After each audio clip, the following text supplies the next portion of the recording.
controversial bill to legalize magic mushrooms and other psychedelics passed a major hurdle in Sacramento today. There's been a lot of talk about this proposal lately because of the potential benefits it could have.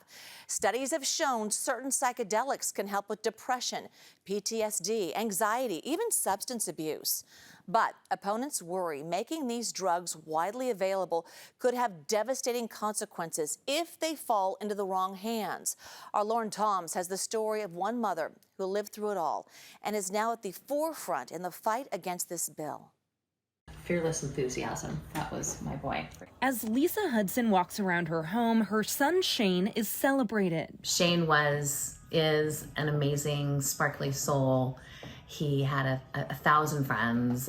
He was everybody's best friend. Today, she's speaking out against legislation that could decriminalize certain hallucinogenics, including mushrooms, the drug her son took that led to his fatal accident in early 2020. His eyes were big as saucers, and I could tell that he was on some sort of mind-altering hallucinogenic. Now I have him in my arms, and he says, I'm talking to God, and it's all about love, and love is life, and life is love, and I know it's all so easy. It's right in front of me. And Shane all of a sudden stands upright and runs down our stairs and runs out on the deck. And as I run after him down the stairs, as I hit the bottom of our stairs, I see him running off of our deck with his arms straight out saying, I've got this, I've got this. And he plunged 40 feet into our backyard and passed away in my husband's arms while I was calling 911. Lisa's part of a group of moms who've rallied against SB 58. Authored by Senator Scott Wiener, the bill would make it lawful to possess certain psychedelics and mandate further research. Wiener argues that decriminalization often leads to smarter usage. We know that the war on drugs has been a complete failure, and criminalizing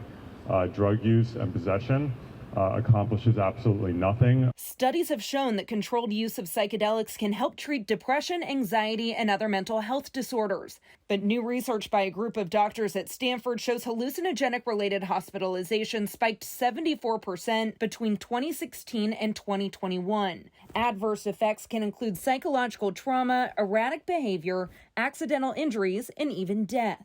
Just what Lisa is most afraid of. My biggest concerns is that we're going to get a lot more stories about kids like Shane. She says she's happy to see the drugs decriminalized, but safeguards like public education and first responder training need to come first. Something needs to happen to make sure that our community, our kids, are safe. As safe as they possibly can be. And that others will look to her son as a source of light and learning as time goes on. And we want to thank Lisa for sharing her personal story. Tonight, we are also hearing from a woman who says psychedelics saved her life. I was addicted to opioids. I dabbled in heroin and fentanyl and methamphetamine and spent most of my life addicted to drugs. And I was prescribed a life sentence of drug dependence.